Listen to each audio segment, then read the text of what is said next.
Con el economista, me permito saludarlo. Economista Correa, muy buenos días, gracias por regalarnos este espacio. Es para nosotros un placer y un privilegio. Gracias a ti. ¿Sí me ven bien y me escuchan bien? Perfectamente, economista. Maravilloso, es que no tuvimos tiempo para hacer pruebas antes de la emisión. Un inmenso abrazo a Naranjal, muchas gracias por esta entrevista. Ustedes saben que hemos tenido una censura mediática impresionante en estos 3 años de aire de libertad. Así que agradezco profundamente esta oportunidad de conversar con nuestro querido Naranjal, con Guayas y con la patria entera. Un abrazo a la distancia.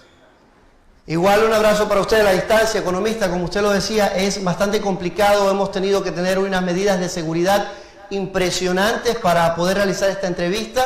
Le comento, como dato curioso, el otro día realizábamos una entrevista con la ex asambleísta Sofía Espín, quien se encuentra en México. A los 2 minutos de iniciar la entrevista se nos fue mágicamente el internet en todo el canal durante 35 minutos. Nadie supo explicar qué pasaba. Pero bueno, hoy tenemos las medidas de seguridad, esperemos que no haya ningún inconveniente y poder desarrollar esta entrevista con toda la normalidad. Bueno, economista, sabemos que su tiempo es valioso, preciado, vamos a iniciar. Usted se encuentra actualmente fuera del país, reside en Bélgica, tiene una pena, está sentenciado a 8 años de prisión, 25 años de no poder ser partícipe en la política del Ecuador por un delito de cohecho. La pregunta, economista, para usted, iniciamos. ¿Cuáles son las pruebas en su contra? Es el influjo psíquico. Eso lo dice. No hay pruebas.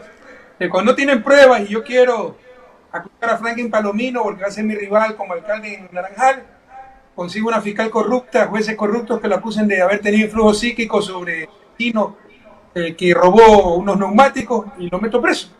Es increíble lo que se está haciendo. Esto no va a resistir nada a nivel internacional, pero lo que tiene es ganar tiempo, porque lamentablemente las instancias internacionales toman varios años y las elecciones son a pocos meses. Esa es la estrategia desesperada de esta gente, porque si antes nos perseguía por el odio, ahora nos persigue por el pánico, porque saben que si pierden las elecciones tendrán que responder a la justicia por toda la corrupción, por la destrucción de la economía del país, pero también por la negligencia criminal en el manejo de la crisis sanitaria. Y me refiero a las pruebas. Esta es la sentencia, cuidado, no estoy inventando nada. Página 384, no me lo estoy imaginando, lo voy a leer. Naranjaleño, lo voy a leer textualmente. ¿Qué dice la parte pertinente contra mí? El procesado Rafael Correa Delgado ejerció su función como presidente constitucional de la República del Ecuador 2007-2017 con un poder total concentrado en sus manos, a manera de un autócrata. Esto es, controlando las 5 funciones del Estado ecuatoriano: ejecutiva, legislativa, judicial, electoral y transparencia. Busquen en todo el COIP, en el código anterior, donde hay un delito de autócrata. Estos son criterios, juicios de valor político. Esto parece más bien la proclama del MPD, pero son jueces. Esto rompe con el principio de imparcialidad. Esto es nulo por todos lados y eso lo va a declarar la CIDH, la Corte Interamericana, cuando lleguemos allá. Lamentablemente eso toma tiempo. Pero en la parte PEPA, decimos los guayacos, ¿no? En la parte PEPA, o sea, ¿dónde está la prueba de que yo he dirigido sobornos que no han existido? Ahí están involucrando a gente inocente, están trastornando todo, campañas por el Yasuní, que nos financiaron ciertas empresas, algo perfectamente legal, lo están poniendo como soborno. Pero veamos, ¿por qué vinculan a mí? Como no tienen pruebas, miren lo que dice la sentencia. Pero la prueba evacuada en la audiencia de juicio resultó incontrovertible para determinar que el procesado Rafael Correa Delgado hizo surgir sobre un grupo de personas, específicamente sobre un grupo de funcionarios públicos de Frontera Confianza, mediante un influjo psíquico, la resolución de realizar la injusta cohecho. Por favor, aquí está, página 384 de la sentencia. Mediante influjo psíquico. O sea, cuando no tengan pruebas contra usted, Franklin, o cualquier de los ciudadanos que nos escuchan, un juez corrupto va a decir que usted tuvo influjo psíquico para que el otro asesine a alguien, o para que el vecino robe en algún lado y lo meten preso. Esto es increíble, es destrozar el Estado de Derecho, destrozar los derechos humanos. Esto la gente a nivel internacional se ríe en una cantinflada, pero como le decía, están ganando tiempo porque lamentablemente para ir a instancias internacionales hay que agotar las instancias nacionales sobre las cuales no tenemos ninguna esperanza y ya me inhabilitan para las próximas elecciones hasta poder llegar a ese nivel internacional. Economista, suena hasta gracioso, ¿no? Usted nos comenta. Tengo en mis notas, en mis apuntes, que esto es un delito de acción pública. El delito de acción pública no prescribe. Corrígame si me equivoco. No, ciertos delitos de corrupción, como el peculado, no prescriben, y estos delitos no contra la administración pública, no son delitos de acción pública, sino contra la administración pública, que se enmarca en estos delitos de acción pública, pero son mucho más amplios que los delitos de acción pública. Son delitos contra la administración pública, peculado, cohecho, esas cosas, en principio no prescriben, pero mire, esto se va a derrumbar, esto se lo aseguro. Es más, cuando cambie la situación política, cambia la situación jurídica, porque todo es político. Una fiscal que fue empleada de Moreno, directora de la Unidad de Análisis Financiero, puesta ahí por Trujillo, que se proclamó emperador, para proteger a Moreno, no investigarle su cuenta, si tiene cuenta secreta, 100, raya 4, raya 10, 71378, Balboa Ban, Panamá, a nombre de INA Investment, INA, por sus hijas, Cristina, Karina y Lina. Más de un año se conoce esa cuenta secreta, no la han abierto. A nosotros nos han buscado por todos lados. No han encontrado nada, nunca encontrarán, porque somos gente honesta, que tiene que decir que tuvimos influjo psíquico. Entonces, todo esto es político, con jueces miedosos o corruptos. Recuerde usted que el 6 de abril fue la audiencia, el 6 de abril se descubrió que tenían una filtración donde se demostró intercambio de mail, de mensajes entre el juez Iván León, presidente del tribunal, y Marta Caiza, la secretaria de Diana Salazar, la fiscal, preparando el juicio. Ese es fraude procesal. En cualquier lugar del mundo ya estarían presos por fraude procesal, pero aquí se encubren todo. Entonces, el rato que cambia la situación política, cambiará la situación judicial. Por eso están aterrorizados de que les ganemos las elecciones. Me imagino que parte de sus abogados ya hay alguna apelación en otras instancias para esta sentencia que pesa contra usted.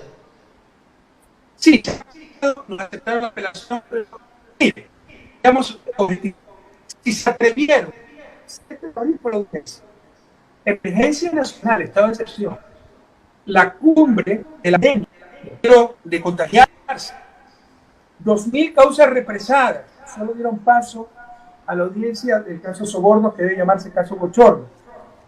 Contra las directrices del Consejo de Judicatura que habían dicho solo avanzan los casos de flagrancia. Si se atrevieron a hacer todo eso para sacar una sentencia tan cantinflesca, creen a cualquier cosa. Entonces, yo no tengo ninguna esperanza en el sistema de justicia ecuatoriana en la situación actual, circunstancias actuales, dominado por el Ejecutivo y los grupos de poder, bancos, consejos de la producción, Partido Social Cristiano, creo que dominan la justicia. No esperamos absolutamente nada. Esto se va a resolver a nivel internacional, a no ser de que haya un cambio drástico en la situación política. Economista, para continuar con esta entrevista, quisiera hacerle ver un video que tenemos en archivo aquí en Naranjal TV. Tuvimos la oportunidad de realizarle una entrevista, le realicé una entrevista en el 2018 en este mismo estudio, con este mismo escritorio, y me gustaría que vea un extracto de esta entrevista, a ver si producción nos ayuda.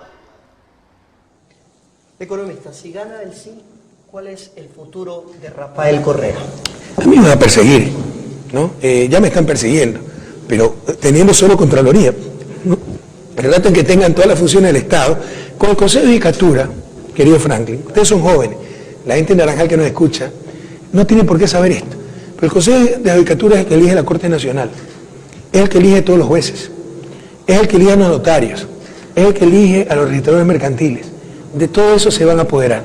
Ustedes van a tener un contralor que diga, como esta payasada de la deuda externa, que por decir que se cumple el manual del Fondo Monetario, entonces se sobrepasó el nivel de endeudamiento. Entonces, ¿qué querrán decir? Que peculado, que 3.000 millones en glosa, hacerme perder mi casa, los pocos bienes que tengo, qué sé yo, ¿no? Hacerme gastar centenas de miles de dólares en abogados. Entonces, el fiscal podrá decir que es penal y meterme en un juicio penal de peculado que no prescriba y no puedo volver a mi patria. Pero los que más me preocupan son los compañeros que están aquí, ¿no? Gente honesta, Ricardo Patiño, tantos más, que van a ser también perseguidos, ¿no? Pero le insisto, o sea, no es que nos persigan a nosotros, mañana pueden ser ustedes, es que destruyen toda la institucionalidad del país. Esto yo no lo he visto ni en las dictaduras militares. ¿Y por qué se puede dar? por la complicidad de la prensa. Es la dictadura perfecta si tienes la complicidad de la prensa. Economista, podríamos estar hablando que usted ya dijo, esto va a pasar y se está cumpliendo el manual tal cual, una persecución para toda la gente de la bancada de la Revolución Ciudadana y buscando siempre inhabilitarlo como candidato. Mire, no me equivoqué en nada, pero en nada. Parezco profeta. Pero no soy profeta. Es porque era obvio lo que estaban buscando. La gente con experiencia política, que se ve engañada por el 7 veces sí, es sencillamente profundamente corrupta o ambiciosa, como muchos de mis excoidiarios, María Espinosa, Augusto Barrera, que solo buscaban inhabilitarme a mí como candidato presidencial y por eso no les importó entregar el país a esta gente en un golpe de Estado, que era la pregunta 3, un golpe de Estado. No me equivoqué en nada, con pena se le digo. Ojalá hubiera querido equivocarme.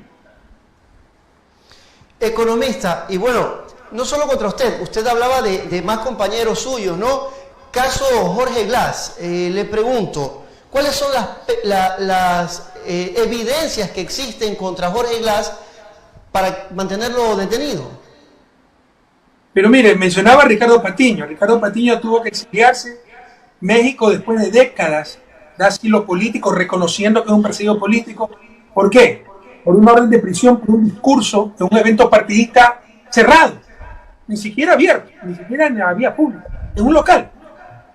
Entonces, como le decía, cómo hubiera querido estar equivocado, pero estuve 100% equivocado. Sobre Jorge Glass, las injusticias claman al cielo, por favor. Compañero de Naranjal, del país. La injusticia contra un hombre y la justicia contra toda la humanidad. ¿Qué prueba en contra hay de Jorge Glass? Él no tiene cuentas secretas en Panamá como Moreno, un sinvergüenza completo. Le han buscado 3 años. ¿Ustedes creen que después de 3 años, con toda la persecución del Estado, de los grupos de poder, medios de comunicación, cámaras de la producción, partidos políticos, si fuéramos corruptos no se nos hubiera encontrado ya la fortuna mala vida? ¿Quién es corrupto para enriquecer al vecino? ¿Quién es corrupto para enriquecer a los chinos? ¿Quién es corrupto para enriquecer a Odebrecht? Para enriquecer a Rusia. ¿Se es corrupto para llenarse los bolsillos, como los Bucarán, como Moreno, como Mendoza, que se le encuentran los pagos de billetes? Nada se le ha encontrado a Jorge Glass y no se le encontrará, porque es un hombre honesto, pero ya lleva 2 años, 8 meses preso. Y miren el descaro. Odebrecht, los corruptos confesos, ni siquiera fueron acusados. Y se prestaron nuevamente para el caso Soborno y tampoco fueron acusados. Esto ya verdaderamente es una pantomima, es cantinflesco, pero con la complicidad de la prensa nacional, la grande, la hegemónica, no pasa nada. Un hombre inocente lleva 2 años, 8 meses preso. Y reflexionen, naranjaleños, reflexionen. Si Jorge Glass hubiera sido vicepresidente, la situación fuera totalmente distinta, porque tendríamos un hombre capaz para dirigir esta emergencia. No para tomarse fotos, ¿no? Para verdaderamente dirigir esta emergencia. Economista, precisamente le quería preguntar, pero ya usted lo ha dicho, ¿no? ¿Por qué no se juzgó también a la gente de Odebrecht? Pero a propósito de lo que menciona usted del economista Ricardo Patiño, con quien ayer tuvimos una entrevista, estuvimos conversando aquí por este mismo medio, por esta misma vía. Yo le hice ver un video al economista Ricardo Patiño, video que también me gustaría que usted lo vea, porque precisamente habla de a veces la complicidad de la prensa, de otro tipo de medios. Sé que ustedes han sido muy críticos con la prensa, pero existimos quienes no la utilizamos para mal fin, sino para informar, que es nuestro cometido principal, hacerlo con responsabilidad. Economista, veamos el video que ayer le hicimos ver al economista Patiño.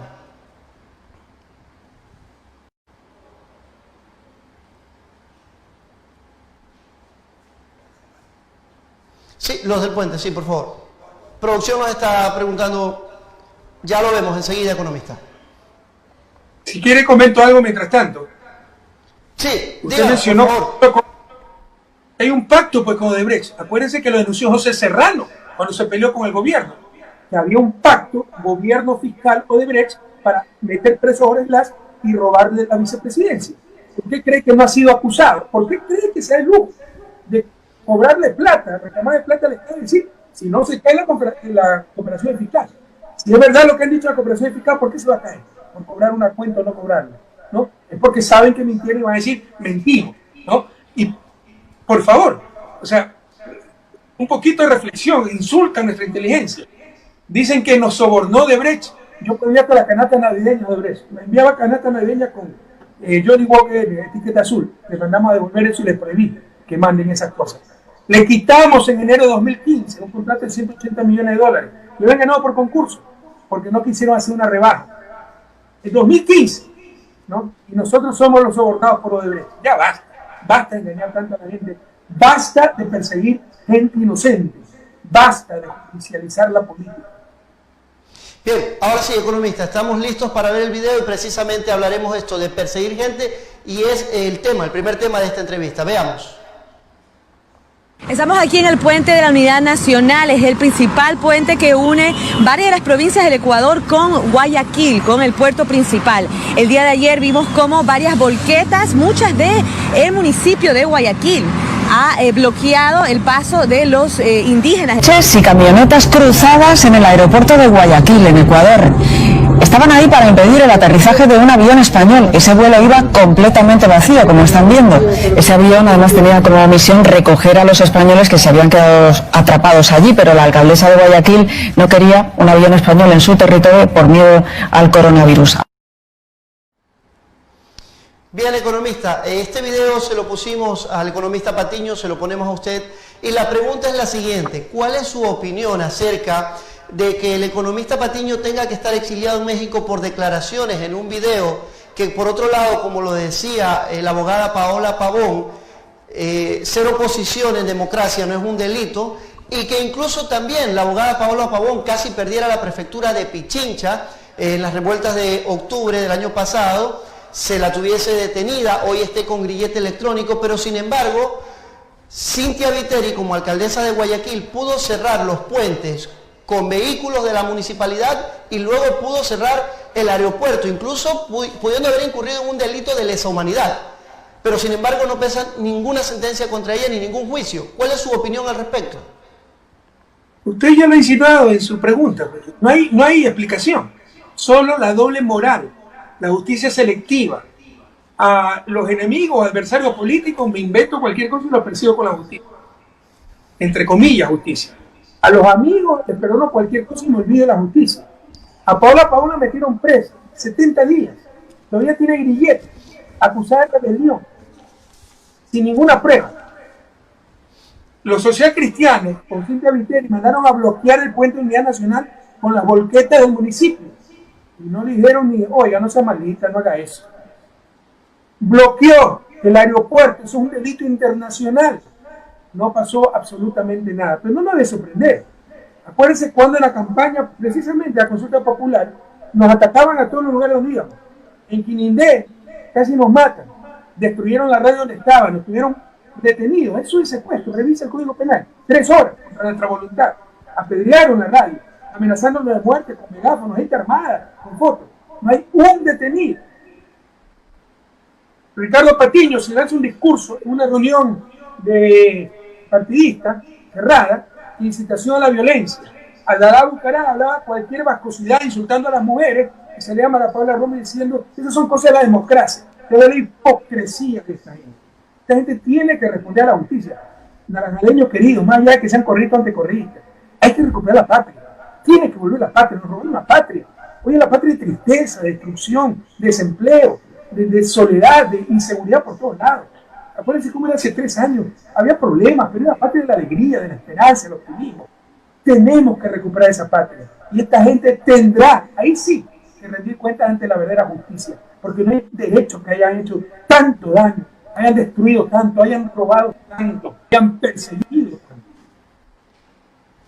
Economistas, vemos que más o menos la receta se repite en los países de Latinoamérica en los que se manejó el socialismo en los últimos años. Vemos lo que pasó en Bolivia con Evo, lo que pasó en Brasil con Lula, y bueno, así podríamos contar muchos otros países. ¿Puede ser que esto venga dictado de políticas del norte? Sin duda, estas cosas no pasan airadamente en América Latina, pero quiero decirles que en Ecuador era donde más lejos se había ido. La consulta popular fue un golpe de Estado, Recuerde que Trujillo, un político medio que mediocre, lo pusieron como padre de la patria, se declaró emperador, se declaró asamblea constituyente de A7, dijo que sus mandatos tenían más validez, prevalecían sobre la Constitución, y con eso se llevaron el santo y la limosna.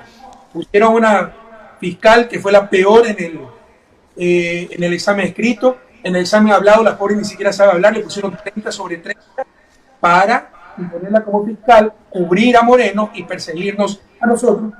Solo para dar un ejemplo, el Consejo de Judicatura está la concuñada de Moreno, una señora Maldonado, que es incompetente al máximo. La Corte Constitucional, ni hablemos, que es vergüenza ajena. Y así, Consejo Electoral, Superintendencia, se le regalaron de nuevo a los bancos, la Superintendencia de Bancos, todos se repartieron la patria cual botín entre piratas. Bueno, se me escapó la pregunta, ¿me puede repetir, por favor? Sí, le decía que podría ser que estas situaciones que ocurren hoy en Latinoamérica, como lo decía en una entrevista que le hizo Juan Carlos Monedero a usted, hay América Latina, ¿qué condena lleva sobre ti por estar tan lejos de Dios y tan cerca de Estados Unidos? ¿Puede ser que estas políticas vengan dictadas desde allá? Le estaba diciendo que Ecuador era donde más lejos se había ido hasta el golpe de Estado en Bolivia. Ahora sí, en Bolivia es peor. En Bolivia fueron a atacar las casas de los ministros, metieron preso a cualquier persona, una represión brutal, ¿no? O sea, Bolivia superó en cuanto a aplastar el Estado de Derecho o de derechos humanos.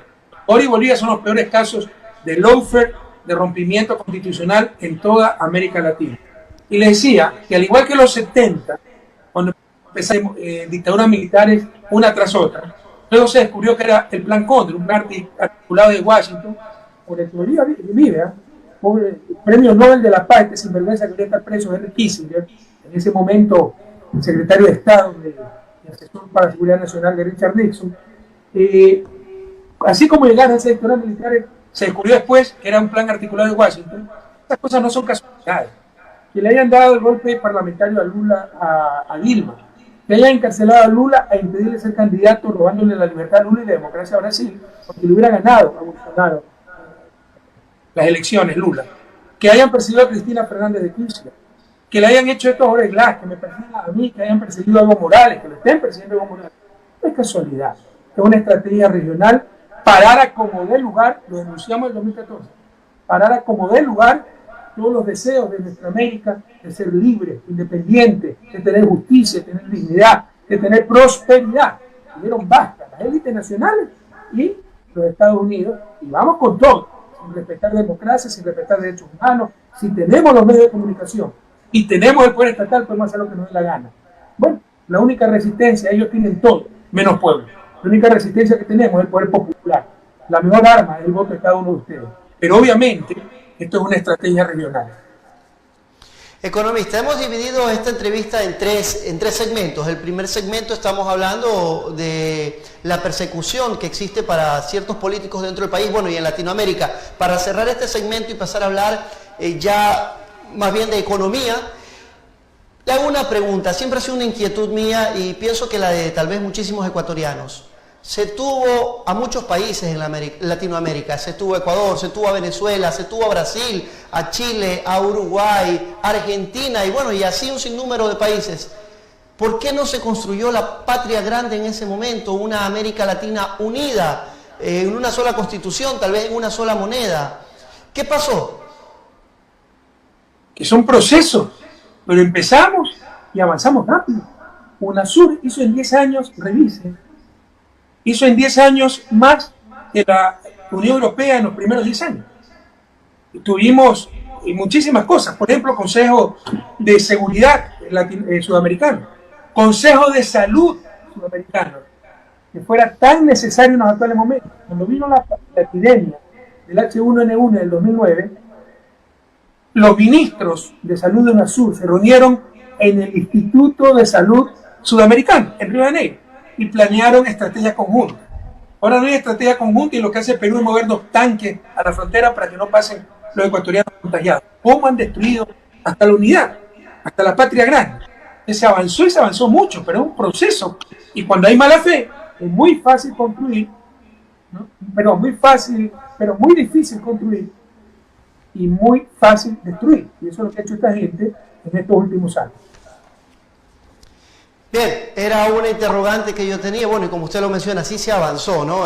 Tal vez es muy complicado armar un proceso de una unión latinoamericana en pocos años, eso toma mucho tiempo. Economista, vamos a pasar a la segunda parte de esta entrevista, vamos a hablar de economía. ¿Quién mejor que usted para darnos ciertas recetas, para poder hablar de temas de mucha importancia? Quiero abrir este segmento de la entrevista con una pregunta que nos hace alguien que a usted lo conoce, una persona que le envía un saludo fraterno y a quien quiero agradecer por habernos mandado esta pregunta desde Argentina. Lo dejo con la pregunta que nos envía Diego Diegues, quien es director de la Cumbre Mundial de Comunicación Política. Ante todo, un saludo para Naranjal y para ti, Franklin. Gracias por la oportunidad de estar saludando al queridísimo Rafael Correa en esta entrevista. Y cumpliendo la premisa que me diste, ahí le lanzo la pregunta que sé que la va a saber contestar con la pedagogía y el conocimiento que el presidente tiene. Estimado Rafael, tanto Moreno como Macri en su momento firmaron un acuerdo espurio con el Fondo Monetario Internacional. Ahora, me gustaría que usted nos explique con ejemplos concretos de la vida cotidiana cómo afecta ese convenio y el pago de las cuotas devengadas a los que somos ciudadanos de a pie. Le agradezco su respuesta y un gran saludo. Bueno, qué gusto verlo a Diego, un querido amigo por esta vía. Perdonen que estuve un poquito distraído porque estaba buscando datos, a mí me gusta hablar con datos.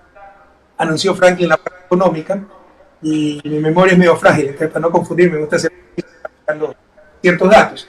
En todo caso, con respecto a la pregunta, Diego, ¿cómo afecta? Mire, el Fondo Monetario, ¿ustedes creen que está buscando el desarrollo del país? ¿Ustedes creen que está buscando el desarrollo naranjal? ¿Ustedes creen que está buscando disminuir la pobreza de Ecuador? No, está ahí para defender al capital transnacional. No fue así en su inicio. La época de la guerra, bajo las líneas del keynesianismo, John Maynard Keynes, un gran economista, para mantener la demanda internacional, que no vuelva a ocurrir una gran depresión como el año 29 del siglo pasado. Pero ahí distorsionaron totalmente el Fondo Monetario y el Banco Mundial. Ahora lo domina Estados Unidos, el Fondo Monetario, y es instrumento de política exterior de Estados Unidos, reconocido incluso por comisiones especiales del Congreso estadounidense, ¿no? La Metzler, por ejemplo, en el año 90, ¿no? Bravísima el Congreso norteamericano de que la administración Clinton no pedía autorización para ciertos movimientos, hizo una investigación y determinó que utilizaba el Fondo Monetario para sus objetivos y no tener que pasar por el Congreso de los Estados Unidos. Claramente el Fondo Monetario es un instrumento de política exterior de los Estados Unidos y el defensor, el perro guardián, no del desarrollo de nuestro país, no de la justicia, no de los pobres, no de Naranjal. Ya quítense ese chip, no existe. Es el defensor de los intereses del capital transnacional y nuestras élites están totalmente vinculadas a esos intereses. Por ejemplo, ¿quiénes creen que son los tenedores de bonos? Gringuitos o azules, rubios. Ni saben dónde está Ecuador, son los propios banqueros que están cogobernando. ¿Por qué creen que no hubo plata para respiradores en los hospitales, pero sí para pagar hasta anticipadamente deuda? Porque son ellos mismos los tenedores. Pero respondiéndole a Diego, ¿cómo lo predican? El Fondo Monetario lo que está buscando es defender los intereses de Estados Unidos y capital transnacional, no el desarrollo de nuestro pueblo, y va a proponer cualquier tontería, por ejemplo, flexibilización laboral, liberación de precios de combustibles, privatizaciones, todo lo que este gobierno está haciendo, aprovechándose de la crisis, de la pandemia, cuando lo que está haciendo no es enfrentando esa crisis y no aplicando el programa firmado en marzo del 2019 con el Fondo Monetario Internacional. Economista, hay una situación bastante compleja. Cuando el presidente de la República sale a decir a viva voz que el país está sobreendeudado, que fue lo que pasó una vez usted estuvo fuera del país, inmediatamente el riesgo país aumenta. Sin embargo, los créditos siguieron existiendo y direccionados al Fondo Monetario Internacional. Tal vez no pudo haber estado premeditado. El presidente lo decía sabiendo que el riesgo país iba a subir y que el beneficiado directo iba a ser el Fondo Monetario Internacional. Lo dijo Lazo, y usted que le gusta presentar videos puede buscar el video. Lo reconoció expresamente. Dijo, por destruir a Correa, revisaron la política y destruyeron la economía. Hoy lloramos lágrimas de sangre por esa irresponsabilidad. A nosotros no nos han destruido, pero sí han destruido la economía y la patria entera. Revise. Lazo lo dijo en una entrevista. Y Moreno un mentiroso compulsivo y además tonto. Porque si un presidente se pasa diciendo 2 años, estamos sobreendeudados, estamos en crisis, todo está destruido, hay corrupción por todos lados, ¿quién le va a prestar 20 centavos a ese gobierno? ¿Quién va a ir a invertir a ese país? Nosotros no hemos tenido nada. Quebraron ellos el país por su torpeza y por sus intereses también. Porque cuando el sector privado se apropia del Estado, su interés es destruirlo para beneficiar sus negocios. Vea, un ejemplo tan simple, las universidades públicas, a las primeras que le redujeron presupuesto. Si reducen presupuesto en universidades públicas y cierran las universidades públicas o mejoran su calidad, ¿quiénes se benefician? Las universidades privadas. Resulta que el director de CNCI, Secretaría Nacional de Ciencia, Tecnología y Educación Superior, es propietario de universidades privadas. Entonces, todos son negocios para esta gente, ¿no? Pero es torpeza e intereses creados, una mezcla explosiva y grandes mentiras. Ustedes deben exigir siempre, la buena prensa, que se hable con pruebas. Estos son datos oficiales, no es que los digo yo, no, son del Ministerio de Finanzas, su Secretaría de Financiamiento Público. Moreno llegó a decir que en 2016 la deuda que damos era 60.000 millones de dólares, eso es más del 60% del PIB. Aquí están las cifras oficiales, 38.000 millones. Y eso agregado, consolidado como es lo correcto, como indica el manual del Fondo Monetario, serían 27.000 millones. Deuda externa era 25.000 millones, es decir, 26% del PIB. Un endeudamiento no bajo, sumamente bajo, pero para un inepto cualquier cosa va a ser demasiado. No solo eso, ustedes pueden revisar, y hablamos con pruebas, son cifras oficiales, 2006, 10.000 millones en deuda externa. 10 años después, sembrando de obras cada rincón de la patria, 15.000 millones más en deuda externa, 25.000 millones. Pero del 2016 al 2019, ahora es más incluso, 15.000 millones más. Este gobierno se ha endeudado externamente en 15.000 millones. Pero a diferencia de nosotros, que en 10 años le endeudamos en 15.000 millones para sembrar de obras del país, estos tipos no han construido un poste de alumbrado público. ¿Para qué han servido estos 15.000 millones? Como en Argentina, pregúntele a Diego Díaz, para financiar la fuga de capital, para financiar a sus panas los banqueros que pasan plata del país. Es mentira que el país estaba sobreendeudado, y si hubiera sido verdad, es una gran torpeza decirlo, porque ellos mismos se perjudican, como lo estamos viendo en estos momentos. Economista, a propósito que usted toca este tema, ayer lo conversábamos con el economista Patiño, ¿no se supone que por normativa legal el país no debe estar endeudado sobre el 40% del PIB? Pero el asunto es tan hipócrita, Franklin, que nos acusaban a nosotros de haber superado el coeficiente de deuda PIB 40%, que de haber ocurrido, que no ocurrió, y les muestro nuevamente las cifras, la deuda total era 38% y mal medida, porque esto es agregado. Esto es sumando lo que el gobierno debe a los municipios cuando todo es Estado. Pero eso tiene que consolidarse. Consolidar 27%. Pero incluso tomando esta deuda mal medida es 38%.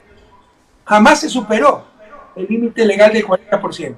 Pero si lo hubiéramos hecho, es a lo sumo un error administrativo, político. La gente no tiene que castigar en las urnas. Nos metieron juicio penal, hemos juicio penal.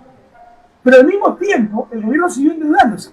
Y pasó en el Congreso una ley diciendo, en la Asamblea diciendo, que por esta vez ya no se respete el límite. Es decir, mientras nos metieron juicios penales a nosotros, por supuestamente haber superado el límite del 40%, pasaban una ley diciendo, pero a nosotros no nos controlen esto. Nosotros sí podemos endeudarnos y actualmente el coeficiente de deuda es 50% a finales del 2019. En verdad actualmente es 55%. Ellos sí pueden romper el techo de deuda, pero a nosotros nos pusieron hasta juicio penal. ¿Imaginas cómo ha manipulado absolutamente todo? Pero como si esto fuera poco, en la ley de ordenamiento fiscal aprueban la manera de medir deuda que nosotros dijimos que era la correcta y que siempre la pudieron hacer. La manera consolidada, como les he dicho, neteando. Si la deuda es pública, el municipio es público, el gobierno central es público. Si el gobierno le debe al municipio, no puedes contar eso como deuda pública, porque es dentro del sector. Si tú quieres medir la deuda de una familia, no vas a medir lo que le debe el esposo a la esposa, tienes que medir lo que le deben ambos al tendero de al frente, al almacén de la ciudad o del barrio, ¿no? Entonces eso se llama netear, consolidar la deuda. Bueno, ya nos dieron la razón en la ley, pero políticamente dijeron que no, que habíamos hecho trampa, que era ilegal lo que habíamos hecho, cuando ahora están reconociendo que teníamos toda la razón. Es decir, son ellos los que se sobreendeudaron, son ellos los que han roto el límite legal de deuda, hicieron una ley especial para decir, a Correa sí, métale juicio penal, pero a nosotros sí nos permiten seguirnos endeudando por encima del límite legal, y ahora reconocen que la manera que nosotros dijimos de medir deuda era la correcta, y con ese criterio, en el 2016 la deuda era del 27% aproximadamente. Deuda total. Economista, bueno, todos estos son datos de la Subsecretaría Nacional de Financiamiento Público, ¿no? Datos oficiales. ¿Quién mejor para hablar de deuda? Usted que ha dicho que me gusta presentar videos, bueno, pienso que es una forma de hacerla un poco más entretenida la entrevista, ¿no? Y que salga un poco de los esquemas tradicionales. Le voy a presentar el video de alguien.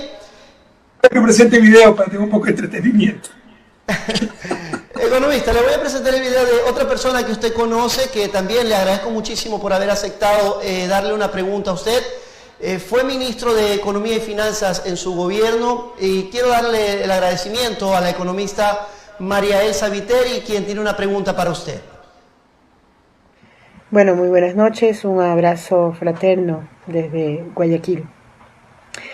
Hoy retorna a los titulares la importancia de un proceso de renegociación de la deuda. En el 2009 se quebraron todas las recetas o pasos obligados de una tradicional renegociación, porque hubo primero la decisión política del presidente de la República coherente con su oferta, la vida antes que la deuda.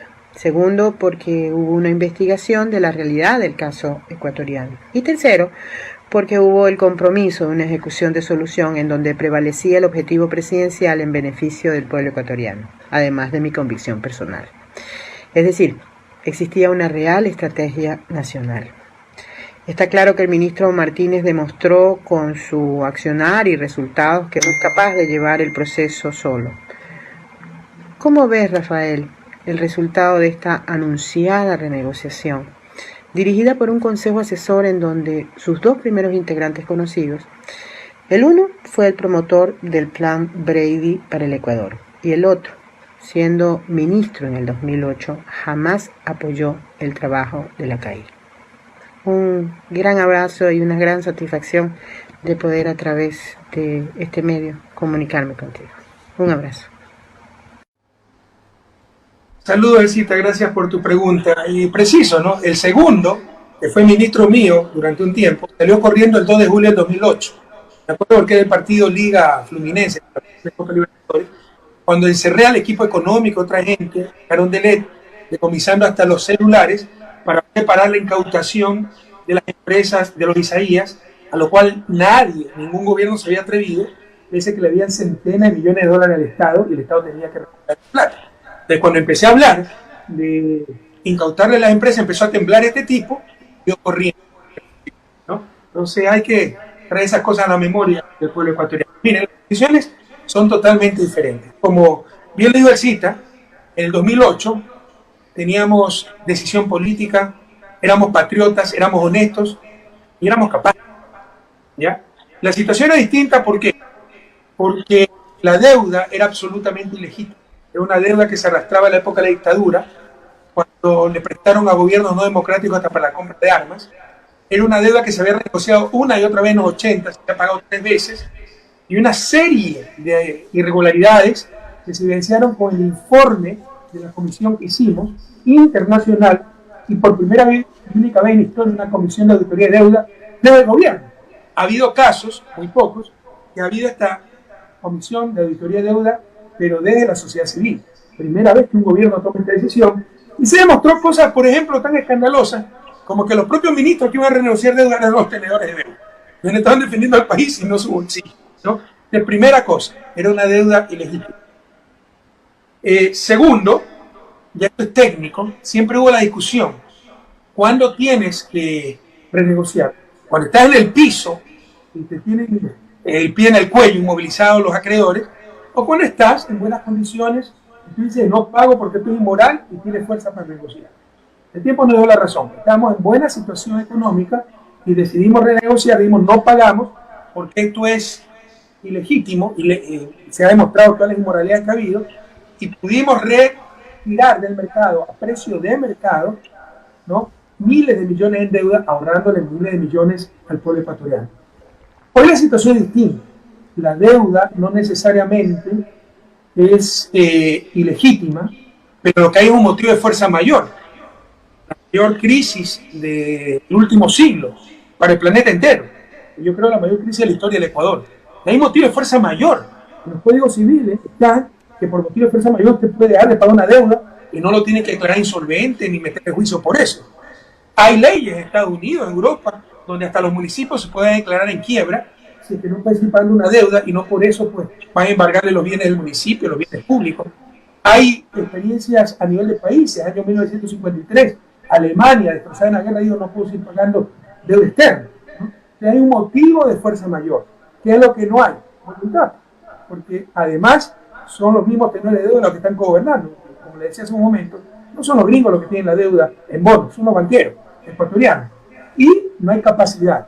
Martín es un incompetente completo. O sea, no hay ni voluntad ni capacidad. Esperemos, en las condiciones actuales, que esa renegociación de deuda sea un desastre y como fue históricamente hasta antes de nuestro gobierno, sea todo en función de los acreedores, pese a la gravísima crisis que afecta al país.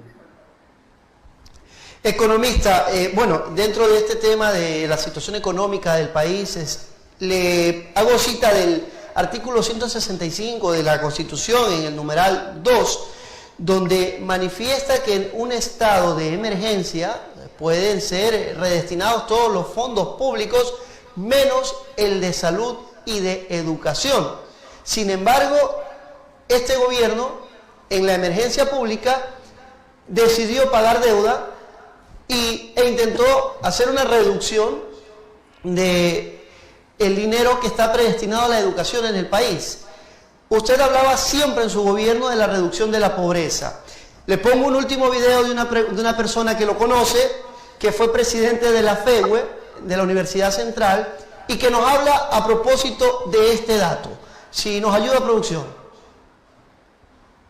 Buenos días, muchas gracias por el espacio que nos brinda Franklin Palomino para poder realizar una pregunta al expresidente Rafael Correa. Un saludo fraterno al compañero Rafael Correa. El gobierno ha tenido una política permanente en contra de la educación superior, hasta el punto que eliminó las becas de educación superior, redujo ya el presupuesto de las universidades. Hoy hay otro intento de reducir el presupuesto de las universidades a pretexto de la emergencia sanitaria. ¿Cómo todo esto va a influir en el acceso de jóvenes de escasos recursos a las universidades y cómo esto está perjudicando a la reducción de la pobreza en el país, como ya está perjudicando a la reducción de la pobreza en el país? Gracias, un inmenso a toda la juventud ecuatoriana y sobre todo a los universitarios. La universidad es la primera víctima de esta pandemia. Mira, tú lo has leído, Franklin, el artículo 41 de la Constitución. Estaba buscando la Constitución, arreglé mi escritorio y también que no sabía dónde la había metido, ¿no? Dice, pero no es el artículo 41, ese es el asilo de Assange, que no con eso, ¿no? Es el artículo 165, te agradezco mucho la ayuda, ¿no? Estado de excepción. Numeral 2, si no me equivoco. Aquí lo tengo, perdón, lo tengo hasta marcado, pero artículo 165, durante el estado de excepción, la presidenta o presidenta de la República únicamente podrá suspender, etcétera. Declarado el estado de excepción, la presidenta o presidenta de la República podrá, 1, decretar la recaudación anticipada de tributos. No han decretado un solo centavo de anticipación de tributos, no han cobrado un solo centavo a las utilidades bancarias que rompieron récord el año pasado, pese a que la economía creció. No han cobrado un solo centavo a las grandes fortunas como hicimos cuando nos sucedió el terremoto en el 2016. Y 2, hay más numerales, utilizar los fondos públicos destinados a otros fines, excepto lo correspondiente a salud y educación. Y lo primero que hicieron fue tomar plata de la universidad. Como te decía, esto no es gratuito, no es solo incompetencia, es mala fe, porque a cargo de las universidades, del sistema universitario, dirigiéndose en ese Está Agustín Albán, dueño de una universidad privada, primo hermano de Carlos Ortega Maldonado, dueño de la Universidad Espíritu Santo en Guayaquil. Y mientras más perjudiquen a la universidad pública, más negocio para las universidades privadas. Entonces, ¿cómo esto perjudica a los jóvenes? Por supuesto, todos lo dicen. O sea, las reglas de oro en esta pandemia, en esta crisis, proteger producción y empleo nacional y proteger educación, porque eso sacrifica el futuro. Lo último que tenemos que hacer es sacrificar educación. Pero a esta gente no le importa la educación, no le importa el futuro. Es la mediocridad de nuestros políticos y la mala fe de nuestros políticos que están discutiendo las próximas elecciones y cuántos puestitos en la asamblea voy a tener para ver si puedo chantajear, si no en los hospitales, si no en las aduanas, y de eso lucren y eso viven. Cuando deberíamos estar pensando cómo sacar a nuestro país de su desarrollo, 200 años en su desarrollo, en el atraso, en la pobreza. Empezamos nuestra vida republicana casi al mismo tiempo que Estados Unidos. Ellos son desarrollados, nosotros seguimos en su desarrollo. Naranjal sigue en su desarrollo. ¿Cuántas cosas hacen falta? Deberíamos estar discutiendo eso, y para eso es fundamental la universidad. Sin mejor universidad, Ecuador, no solo Ecuador, América Latina, escuchen, no superará su desarrollo. Y sé de lo que les hablo. Esa es mi profesión. Antes de ser presidente, toda la vida fue académico. Y no solo en Ecuador, en Bélgica, en Estados Unidos. He dado clases en muchísimas universidades ecuatorianas y algunas en el extranjero, en seminarios y muchas cosas en muchas universidades a nivel mundial. Sé lo que les hablo. No permitan que los ignorantes sean los que se impongan, los mediocres. Si no tenemos mejor universidad, no saldremos de su desarrollo. Y para eso se necesitan recursos. Y lo que han hecho es reducir los recursos a la Universidad Ecuatoriana, destruir, o tratar de destruir las universidades emblemáticas, Yacha, Iquia, etc. Y hacer de CENESID no la guía de esa ciencia, tecnología, de la educación superior, sino el medio para garantizar sus negocios privados. Economista, para finalizar este bloque y pasar al tercero, porque ya se nos va la hora, lamentablemente sabemos que su agenda es apretada. Usted cuando entró a la presidencia de la República cogió un país en una catástrofe terrible. Usted lo describió como descomposición, textualmente, con casi 3 millones de ecuatorianos fuera del país, y muchos tememos llegar a una situación real, como la de finales del 90. ¿Cuáles son las recetas que hay que aplicar en este momento para sacar el país adelante? Porque ahora mismo nos encontramos en una hecatombe económica. Bueno, tu pregunta es para un seminario, pero déjame abundar un poquito más en lo que dijiste, cómo encontré el país, porque la memoria es frágil, ¿no? Como no pueden negar lo que hemos hecho, la dice que fue buena suerte. Lo que me hace creer que la mejor época del país fue con el peor gobierno, porque tuvimos suerte. Y que la peor época del país, la peor tragedia del país, es con el mejor gobierno porque ha tenido mala suerte. ¿Quién puede tragarse esas piedras de molino? Ustedes solo piensen, ¿cuándo vivían mejor? ¿Ahora o antes? Si antes, tenemos el próximo febrero que votar por la Revolución Ciudadana, recuperar la patria. Pero recuerden cómo se recibió el país. No solo con la migración. No se había resuelto la crisis bancaria. Existía la AGD. ¿Cuántos bienes todavía lo tenía a cargo el Banco Central? Por eso hicimos inmobiliario, que la acaban de desaparecer. ¿Cuántos hay? 100 elefantes blancos, edificios vacíos, ¿no? En Quito, Guayaquil, en todos lados, herencia de la crisis bancaria. Encontré un país con apagones. Hasta el 2010 tuvimos apagones, hasta que pudimos construir las primeras hidroeléctricas a toda velocidad, que no se hacían porque nos vendían electricidad las ¿cómo se llama esta? La barra, ya me olvidé, ya me voy a acordar, las barcazas, que eran social cristianas, que no se hacían hidroeléctricas para no dañar el negocio privado. Éramos un país inseguro, acuérdate, el nivel de crimen lo dejamos como el segundo más seguro de toda la región, de toda América Latina. Era un país que casi no tenía internet. Ahora, ¿cuántos kilómetros tenemos de fibra óptica? Qué pena ver que nos regresaron al pasado. Hoy me recuerda Ecuador un poco a Colombia, con todo respeto, de los años 80 y 90, cuando Pablo Escobar era elegido hasta para el Congreso de la República. ¿O no vieron lo que sucedió con el jefe de los choneros, que sale en libertad, es recibido a balazos, ¿no?, de alegría, y hasta un rapero le hace una canción y enseñando un arma? Es decir, es una referencia ahora en nuestro país, y no pasa absolutamente nada. Qué pena ver que volvieron a esa política. Y yo la encontré, era la que existía antes de que yo llegara al gobierno, a la presidencia, el reparto de la patria para comprar votos. Pero sí, eso es lo que siempre se ha practicado. Revisen la historia, jóvenes. Osvaldo Hurtado, que ahora nos quiere dar lecciones de moral y buenas costumbres, uno de los hombres más nefastos de la historia de este país. ¿Cómo le regaló las aduanas a Gary Esparza, presidente del Congreso, para tener el apoyo del Congreso en el año 82, 83? Y no daban las aduanas para servir mejor a los ciudadanos, para robar. Salían millonarios de las aduanas. Así fue siempre, hasta que llegamos nosotros. Por eso nos odian, porque se les acabó la fiesta. Porque ya los banqueros no pudieron poner, pues, ministro de Economía. Porque los industriales, la Cámara de Comercio, no pudieron poner, la Cámara de Producción, ministro de Industria. Porque ya no tenían, pues, como sucursal a la Superintendencia de Bancos. Porque el MP ya no tenía, pues, la educación. Porque Pachacuti ya no tenía la educación bilingüe. Se les acabó la fiesta. Porque no nos sometieron, no repartimos la patria y gobernamos para el bien común. ¿Qué se nos viene? No le tengo buenas noticias, pero no puedo engañarme. Soy profesional, no puedo, hablaré con la verdad. Siempre hay que ser optimista, pero hay que buscar la luz al final del túnel, hay que esperarla con los brazos cruzados. Pero se calcula que toda América Latina va a crecer 5.3%, pero que Ecuador va a crecer, ya el Banco Central lo dijo, es 7.5, 9.5 más o menos, pero las estimaciones más cercanas son del 8 al 10%.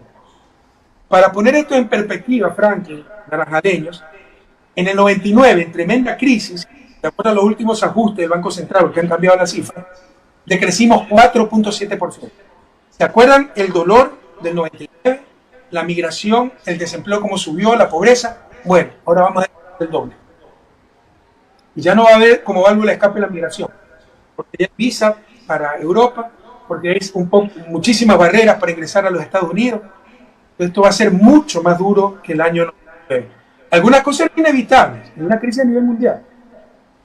La crisis tal vez no la creó el gobierno, la creó el virus. La catástrofe es culpa directa, la catástrofe sanitaria. Tantos muertos, tantos fallecidos. El país que peor ha manejado la pandemia a nivel mundial. Y la catástrofe económica, que ya la estamos sintiendo, pero recién está empezando, es culpa directa del mal manejo, de la incompetencia y de la corrupción de este gobierno. ¿Qué hay que hacer para evitarlo? Entre lo que comenta, ¿no? No hay que destruir empleo, no hay que destruir empresas. La regla de oro, proteger empleo y empresas. Proteger salida de divisas. No han hecho absolutamente nada. Economista, como le mencionaba, dentro de lo que comenta usted, ¿no? El país en una crisis dicha por el mismo gobierno, sin embargo los bancos están rompiendo récords en ganancias, ¿no? Algo difícil de creer en utilidades. El trimestre sí redujeron un poco utilidades, sin embargo, yo creo, grandes males y grandes soluciones. En la peor crisis de la historia del país creo que hasta inmoral declarar utilidades. Con la anticipación de impuestos que hemos visto, que permite la constitución de estado de excepción, pueden captar todas las utilidades y con eso financiar un programa para respaldar a las empresas que tienen pérdidas y que con ello no haya despidos, no haya pérdida de empleo. Sí. Bueno, economista, pasamos a la última parte de esta entrevista, porque se nos va el tiempo, qué rápido se nos hace una hora, hay tanto que conversar con usted. Bueno, no le voy a preguntar quién puede ser el candidato para las próximas elecciones presidenciales, porque sé que no me lo va a decir, pero sí le hago una pregunta muy importante, economista. Los naranjaleños, el Ecuador, está muy pendiente del proceso, más del 50%, y lo sabe el país entero. La Revolución Ciudadana está arriba en las encuestas, están preocupados, ¿no? Ya no por quién sea el candidato, porque tal vez puede ser lo menos importante, sino el proceso. Pero ¿qué pasa si no dejan participar a la lista 5 en las próximas elecciones? Lo van a intentar, ya la gente tiene que levantarse. Van a intentar proscribirme a mí, inhabilitarme. Y con eso, no solo que me roban mi derecho, roban la democracia, el dictador. Miren, ya tenemos que superar el correísmo anticorreísmo. Estos 3 años han sido una trágica experiencia. Mucha gente está de acuerdo que fuimos un buen gobierno. El gobierno me cae mal, muy bravo, muy autoritario. Toda la tergiversación que hace la prensa, ¿no? Porque hay gente que ni me conoce, pero cree que soy autoritario, le llamaron al liderazgo autoritarismo. Y al reparto de la patria pivotín entre piratas le llamaron diálogo. Muchos engañaron con eso. Ya no se deben engañar. Ya no se queden en las formas que se les caiga bien, les caiga mal. Solo piensen por sus hijos, por su familia, por Naranjal. ¿Cuándo viene mejor? Ahora. en esta tragedia o antes, del 2007 al 2017. Si antes, todo a votar lista 5, todo a votar Revolución Ciudadana, necesitamos recuperar la patria, no por mí. O sea, ¿yo qué necesito después de 10 años de haber sido presidente y haber ganado todo? Para mí lo más tranquilo sería quedarme con mi familia. Pero no puedo permitir que se siga destruyendo el país. No puedo permitir que se siga persiguiendo a gente inocente. No puedo permitir que un hombre honesto como Jorge Glass esté más de 2 años, 7 meses ya preso. Y no podemos permitir que esta gente quede impune. Sin odio, pero con memoria. Necesitamos ganar la presidencia. Necesitamos tener mayoría en la Asamblea para revertir todo lo que ha hecho sinvergüenza en estos años, para llevarse la patria en peso, para revertir las privatizaciones que quieren hacer incluso con la seguridad social, con los hospitales del IES. Entonces, no hay momento de duda. Ojalá todavía siga el público escuchando. Perdone, pero sí, una llamada. Por supuesto que sí. Tengo a las 6:30 hora de Bélico una entrevista con México y no sé por qué me llamaron a las 6. Interrumpió la comunicación. Pero tu pregunta muy pertinente era qué pasa si no nos dejan participar. Sí, nos habrán hecho un gran daño. Yo en lo personal no busco nada para mí. No sé si hasta se agradecería. Pero el daño es para el país. Nos están robando la democracia. O sea, saben que lo vamos a derrotar y están con pánico. Pero si no se los derrota, seguirán llevándose la patria en peso. Miren lo que han hecho estos 3 años. ¿Cuánto han destruido? Hay retroceso en todo, pero en todo. Le decía lo de la analogía del chonero con la Colombia de Pablo Escobar.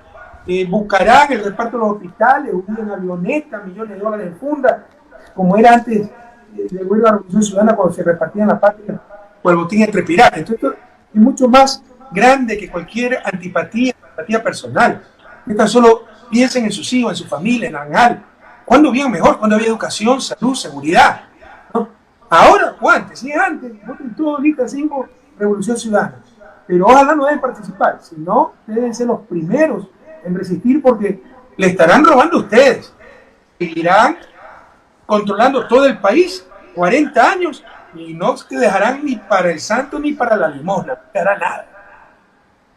Que sería una tragedia realmente y un irrespeto a la democracia. No nos pondrían a elegir presidente sino a escogerlo, y eso es terrible. Economista, usted dentro de la respuesta mencionaba y dentro de todo lo que se ha hablado de la traición, ¿no? Porque se suponía que el país había elegido no a Lenín Moreno como presidente, sino un plan de gobierno para la presidencia, pero se lo traicionó. Economista, ¿cómo evitar esta traición nuevamente? ¿Cómo evitar que gente se vuelva a infiltrar? Esa es una pregunta sin respuesta. Creo que hemos ganado experiencia, creo que pese a lo duro de la...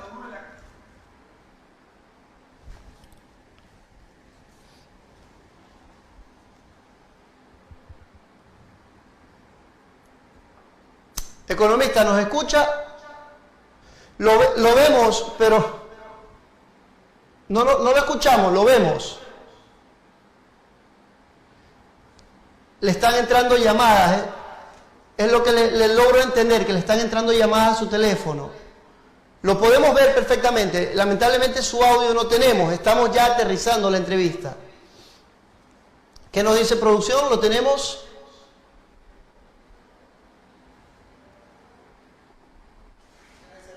Se le cerró. Según nos comentaba el economista Rafael Correa, el expresidente de la República, le están entrando llamadas a su teléfono, lo está haciendo desde su teléfono la entrevista, y esta es la situación por la que se corta el audio y posterior la conexión. Vamos a esperar un segundo más a ver si se reconecta y podemos ya finalizar con la entrevista. Se está reconectando, nos dice producción. Ya, lo tenemos. Mi asistente seguramente está haciendo esta entrevista. Paola, por favor llame a México y dígale que no interrumpan, se lo dije. Y volvieron a llamar. La entrevista con ellos en 15 minutos más. Y la primera vez que llamaron era 30 minutos más. Dígale que no nos pueden hacer eso, que tienen que avisar. Y yo tengo otras entrevistas. La entrevista con ellos es 6:30 hora de Bélgica. Quieren llamar antes, tienen que avisar, ¿no? O interrumpen la otra entrevista. Bueno, perdóneme estas indicaciones de aire, recordando a la sabatina. Estamos en vivo todo puede pasar, economista. Autoritaria. Entonces, ¿en qué estábamos? Perdóname, Franklin, si me haces acuerdo. Yo le preguntaba, presidente, cómo evitar que se infiltre gente. Nuevamente la traición. En Naranjal, nosotros elegimos un asambleísta por la Revolución Ciudadana y ahora vemos que está con el gobierno.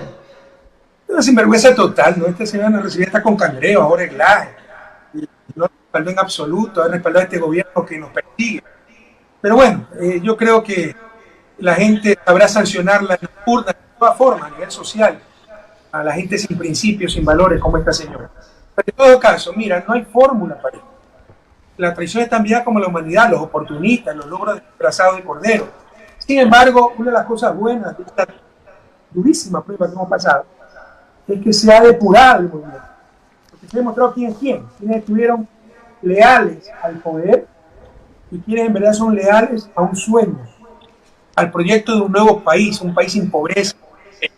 Yo creo que va a disminuir la posibilidad de esa traición y engaño, pero siempre van a existir, siempre puede estar latente. Y tú hiciste una introducción a tu pregunta.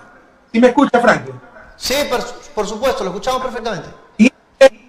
Que se vota por un proyecto, no por un nombre. Y eso debemos tener claro, porque todo eso ha distorsionado la prensa. Aplaudió cuando traicionó Moreno, qué bien. O sea, nunca confío en un traidor, así le está ayudando. Porque una persona sin valores, si traiciona a uno, traiciona a todos. Y si traiciona una vez, traiciona siempre. Y mire dónde nos han traído, ahora lloramos lágrimas de sangre. Está cosechando esa gente, lo que sembró 3 años. Proteger a un corrupto, inepto, traidor por destruir a Correa. A mí no me destruyeron, pero sí destruyeron a la patria. Pero en todo caso, ¿qué es la democracia? La democracia no vota por Rafael Correa, por Lenín Moreno, por Franklin Palomino. Es votar por un proyecto, una propuesta. Bueno, al tirar al tacho de la basura, le llamaron a eso democracia. Ellos rompieron desde el primer día la democracia. Y eso aplaudió a la prensa corrupta, como te decía, porque traicionaron a Correa. No, traicionaron al pueblo ecuatoriano, traicionaron a los millones de votantes que favorecieron esa opción, traicionaron a la patria entera, traicionaron a usted. Nunca más permitamos esas cosas. En Europa sería imposible. Es imposible votar por un proyecto, que lo voten a la basura y se adopte el proyecto perdedor. Es imposible. Ese gobierno no dura, no se cae de alguna manera. Nunca más permitamos que nos roben así la democracia. Bueno, economista, tenemos que aterrizar esta entrevista también por su tiempo, sabemos que tiene otra. Usted ha citado un ejemplo, ¿no? La diferencia entre Europa y Latinoamérica, y es lamentable, y usted lo ha dicho en muchas entrevistas, ¿no? Lo que pasaba con Alemania, lo que pasa con Alemania. Alemania, 4 periodos Angela Merkel, y es una democracia consolidada, y lo que pasó en Bolivia con Evo, ¿no? Terrible, terrible. Economista, presidente, expresidente, yo no tengo más que agradecerle a usted por habernos regalado este espacio, esta entrevista. Espero que haya sido de su agrado. No, muy contento. Felicito, muy bien preparada la entrevista. Perdón las interrupciones que básicamente fue nuestra.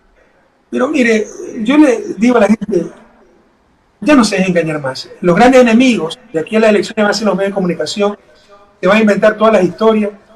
Cada vez que digan Correa corrupto, sepan que es lo contrario. Como esto y los corruptos con ellos.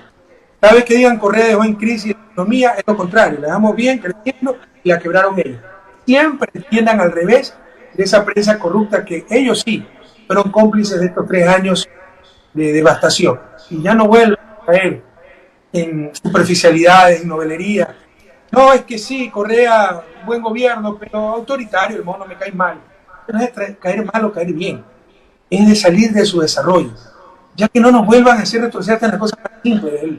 Lo adefesioso de la primera dama, ¿no? Estrenando vestidos y qué elegante que está en las Naciones Unidas. ¿Dónde está la primera dama pues ahora en esta crisis? Y que le dieron a dirigir el Frente Social y la coordinación de plan toda una vida, y que participaba en gabinete, no nombra ministros. ¿Qué es esto, por Dios? Tú has nombrado Europa. Pregunta pues quién conoce a la esposa de Pedro Sánchez. Es un adefesio eso, es ridículo que no nos vuelvan a destruir tanto, entre las cosas tan simples como este ejemplo que le he dado, entre las cosas tan grandes como destruir la economía, destruir la salud, destruir la democracia, destruir la dignidad, e incluso intentar destruir la esperanza. Todos los políticos son iguales, todos los políticos son malos, los falsos dilemas, malo conocido, bueno por conocer. No, usted conoce gente buena, somos gente buena, hicimos un gran gobierno. Recuperemos la patria. En tus manos está la decisión. Un fuerte abrazo, Naranjal querido. A Franklin, muchísimas gracias, y a no perder la esperanza. Son momentos muy duros. Muchísimas gracias a usted. Muchísimos, pero juntos los podremos superar. Con tu voto tendremos luz al final del túnel. Un fuerte abrazo. Fuerte abrazo también para usted, muy agradecido con esta entrevista, economista. No puedo dejarlo ir sin darle en resumen un montón de saludos que nos han enviado para usted. Créame, desde el domingo que se hizo público lo de la entrevista, muchísima gente me ha llamado al canal, gente incluso pidiendo que envíe saludos para el hijo que está de cumpleaños, cosas así. Lo que le puedo decir es que ha sido claro que Naranjal le envía un saludo enorme. Muchos sectores han llamado, dirigentes de sectores, para enviarle un saludo de respaldo y decirle que así como usted está allá, le envían fuerzas. Así como usted envía fuerzas para acá, desde acá también le envían fuerzas para que resista, porque sabemos que la situación que ustedes viven, la persecución, es bastante dura, bastante trágica. Necesitamos esa fuerza. Tú preguntaste candidatos y te respondiste diciendo que no iba a candidatos. No hemos pensado en candidatura, no es el momento de pensar en candidatura con esta crisis. Sí es el momento de pensar en unidad. Estamos construyendo un gran frente y ojalá esos sectores que has nombrado en Naranjal, sociales, tensiones campesinas, políticas, todos se unan por este frente de la esperanza para recuperar la patria, para vencerlos en las próximas elecciones, impedir que continúen con la destrucción del país y empezar a construir lo que destruyeron solo en 3 años. Economista Rafael Correa, un placer haberlo tenido en la entrevista. Espero algún rato poder volver a entrevistarlo y poder volver a conversar con usted. Muchísimas gracias. Siempre he disfrutado mucho esta entrevista y te felicito por tu juventud, por tu calidad profesional y un abrazo nuevamente a todos. Bien, amigos, esta ha sido la entrevista que hemos mantenido con el economista Rafael Correa Delgado, expresidente de la República del Ecuador y uno de los líderes indiscutibles de la política latinoamericana. Nosotros volveremos a las 6 de la tarde con una entrevista con la economista María Elsa Viteri, exministro de Economía y Finanzas del Ecuador, con quien estaremos hablando de la situación política actual de este país y de cuáles son las recetas para salir de la crisis. No se pierdan esta importante entrevista a las 18 horas aquí por Naranjal TV, Canal 6, el canal de los naranjaleños. Mi nombre es Franklin Palomino, ha sido un placer estar con ustedes. Que tengan excelente tarde.